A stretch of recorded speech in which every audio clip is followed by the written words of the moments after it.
সাথী বড়ি ফেলো এই সাথী কে বন্ধ করো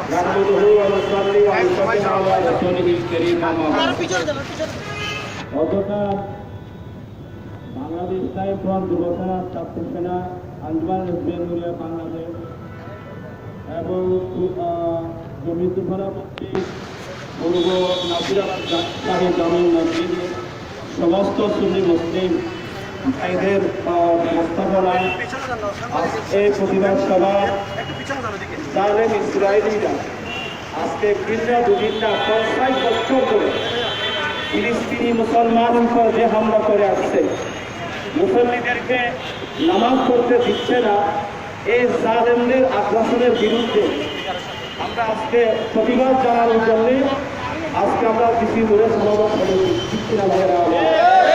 এই সমাবেশের সম্মানিত সভাপতি এবং প্রধান অতিথি বাংলাদেশ টাইম ফ্রন্টের মাননীয় সম্মানিত মহাসচিব তার নামে মতিন সাহেব কিবলা মহম্মদ আলী, ইসলামী ফ্রন্টের এবং ছাত্র সেনা যুব সেনা নেতৃবৃন্দ কর্মবৃন্দ, ব্যবসায়ী, শ্রমিক, বুদ্ধিজীবী, আইনজীবী, শিক্ষক, ছাত্র, দলীয় কমিটি বাংলাদেশ সহ সর্বস্তরের মুসলিম জনতা, এই মুহূর্তে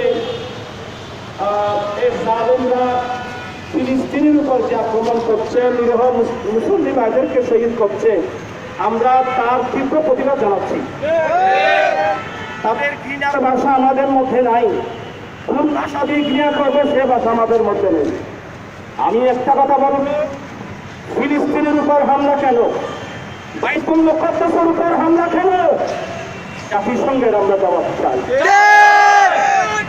আর ৫০ বছর ধরে যদি জাতিসংঘ এই সমস্যার সমাধান করতে না পারে, এই জাতিসংঘ থাকার কোনো প্রশ্ন আছে না, এই জাতিসংঘের কোনো প্রয়োজন নেই। আমি বিশ্বের মুসলিম কান্ট্রিদেরকে বলবো, এই জাতিসংঘ এটা জাতিসংঘ না, এটা একটা কমপ্লিট ইহুদিদের সংঘ। আমরা ইহুদি সংঘে দেখতে চাই না। বিশ্বের সমস্ত মুসলিম কান্ট্রিগুলো মিলে মুসলিম জাতীয় সংঘ করার সময় এসে গেছে। জানাচ্ছি, বাংলাদেশ সরকারের কাছে অনুরোধ জানাচ্ছি, অনতিবিলম্বে জাতিসংঘের মাধ্যমে এমন একটা প্রদত্তম নেওয়া হোক, আজ থেকে ফিলিস্তিনের একটা মুসলমানকে আমরা শহীদ করতে আমরা দেখতে চাই না। আমরা এখন রাস্তায় নেমে এসেছি, সবাই আমরা রাস্তায় নেমে আসতে বাধ্য হবো। আমরা বিশৃঙ্খলা করতে চাই না, সুশৃঙ্খলা আমরা প্রতিবাদ জানাতে চাই।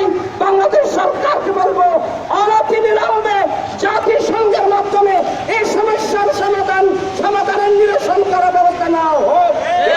জানিয়ে সবাইকে যে কোনো জামাতের কর্মসূচি আমরা মেনে চলবো, তো যে কোনো কর্মসূচি ঘোষণা করা হয় আমরা